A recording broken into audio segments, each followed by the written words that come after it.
Maybe I figured this wrong. That was what Colin Bergen said out loud to nobody in particular on a February evening in 1984, sitting at the kitchen table in his farmhouse outside Sheboygan Falls, Wisconsin, with a yellow legal pad in front of him and a column of numbers that did not add up the way he needed them to.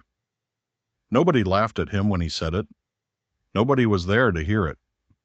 The doubt was entirely his own, and it had been building since October, when the milk price check had come in lower than his projection for the third consecutive quarter, and it had sharpened through January when the fuel invoice arrived and confirmed that his operating cost per hundredweight of milk was running 34 cents above where he had budgeted it at the start of the year.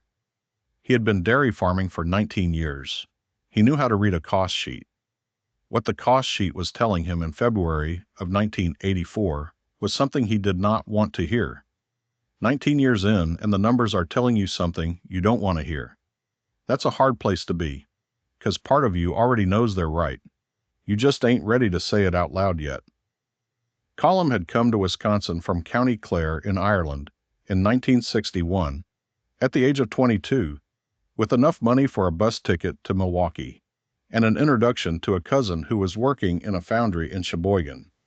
He had spent 4 years working off-farm, the foundry, then a feed company, then 2 years as a hired hand on a dairy operation outside Fond du Lac, saving every dollar he could and learning the specific mechanics of Wisconsin dairy farming, which was different in practice from the mixed farming he had grown up watching in Clare.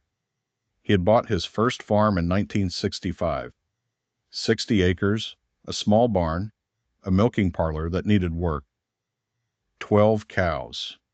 He had built the herd to 40 by 1971, added 20 acres in 1973, built a new freestall barn in 1976 on a loan he had structured carefully to service at milk prices well below the market at the time.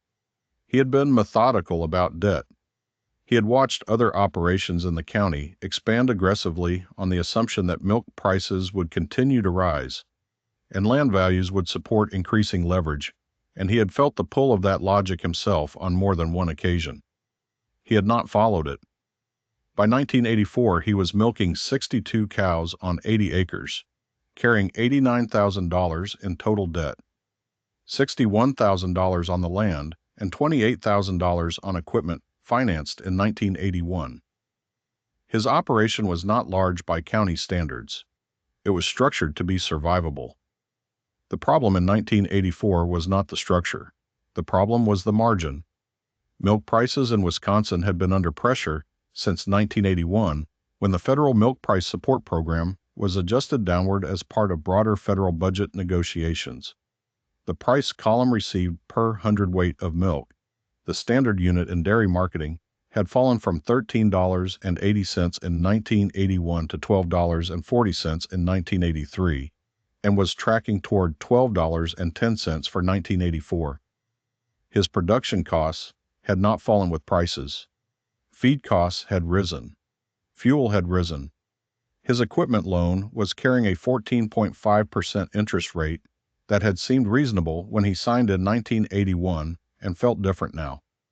The legal pad on the kitchen table showed a margin of 18 cents per hundredweight at current prices and current costs. On his annual production of approximately 4,800 hundredweights, that was $864 in net income from the dairy enterprise before he paid himself anything for his labor. $864 for a year. He sat with that number for a long time. His wife Siobhan came in from checking the barn at 9 o'clock and found him still at the table. She had her barn coat on and her boots were wet from the yard. She looked at the legal pad without sitting down first. She had grown up on a farm in Clare herself, the third of 5 children on a 60-acre, holding that her father had worked until he was too old to continue, and she understood farm numbers not as an abstraction, but as the difference between staying and leaving. She sat down across from him and he pushed the pad toward her without saying anything. She went through the column twice without speaking. She asked 2 questions when she finished.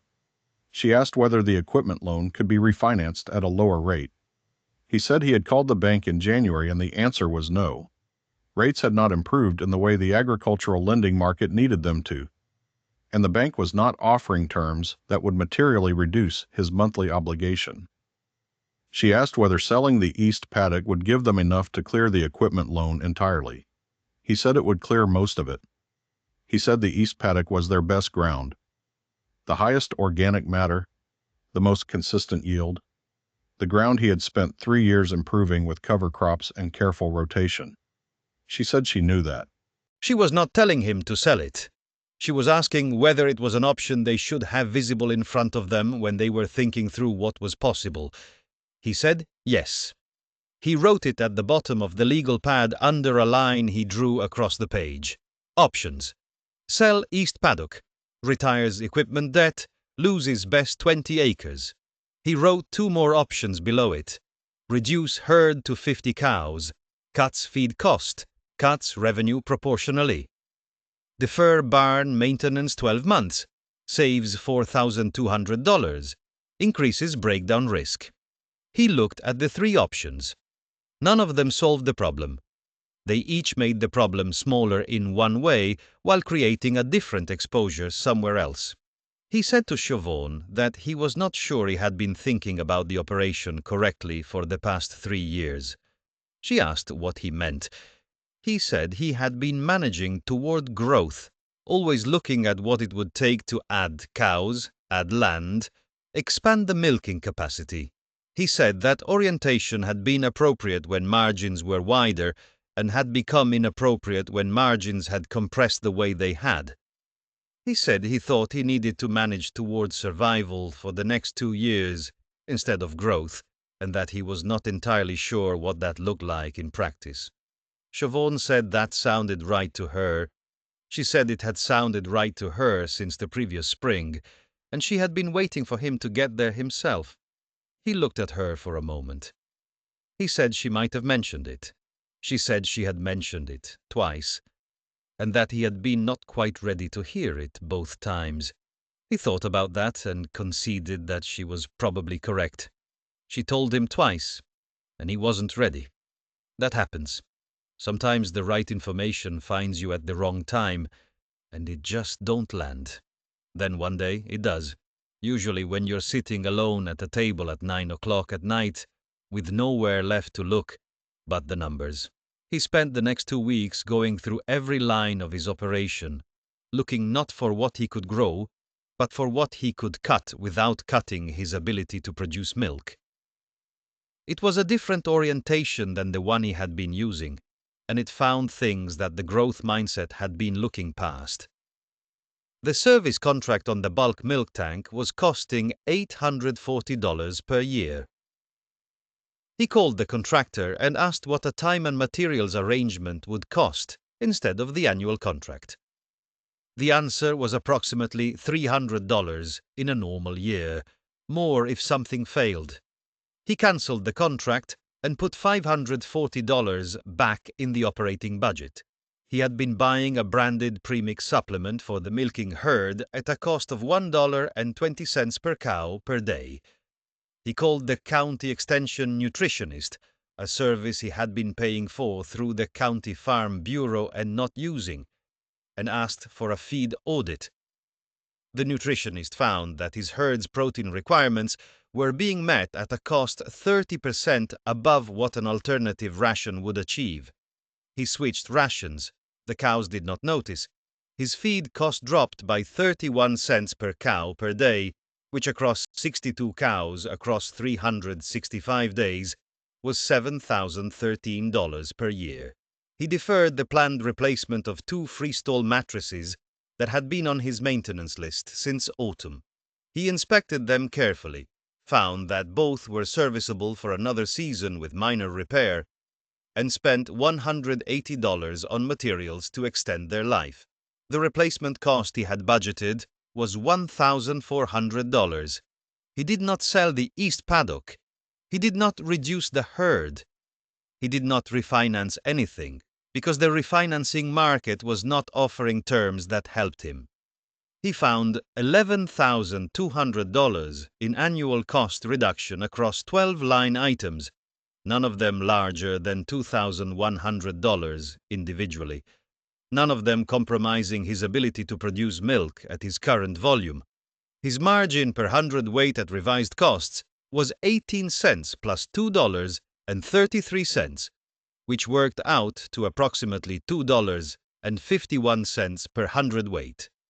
On 4,800 hundredweights, that was $12,048 in net income before his own labor. Not comfortable, not what the operation had produced in better years, but a number that meant the farm could service its debt and keep moving through 1984 without a structural change that would cost him productive capacity going forward. He updated the legal pad and set it on the shelf above the desk where he kept his farm records. The milk price in Wisconsin recovered modestly through 1985 and 1986, as federal price support adjustments worked through the market and production quotas introduced under the Dairy Termination Program of 1985 reduced the national supply somewhat. By 1987, Column's margin had widened enough that he began adding cows again, carefully, one or two at a time, funded from operating cash rather than new debt. He did not rush it.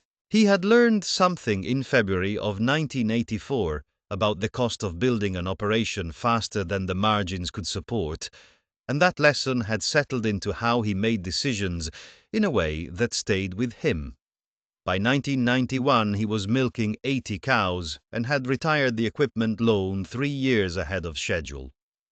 He had also resigned the service contract on the bulk milk tank.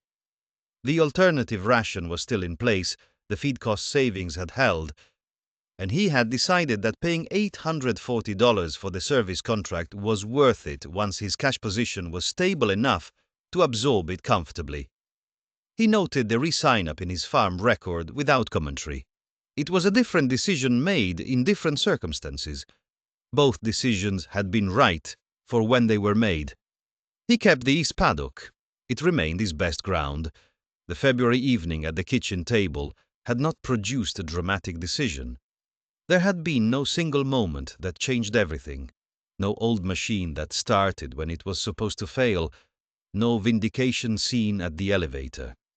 There had been a man looking at a column of numbers and saying out loud to nobody that he might have figured it wrong, and then spending 2 weeks finding out exactly how and fixing what he could fix, one line item at a time. The antagonist in that story was not a bank officer or a neighbor or a dealer. It was the question on the legal pad, whether he had been thinking about the operation correctly, whether his orientation had drifted away from what the numbers actually required. That question, asked honestly and answered carefully, had been more useful than most of the external pressures he had faced in 19 years of farming.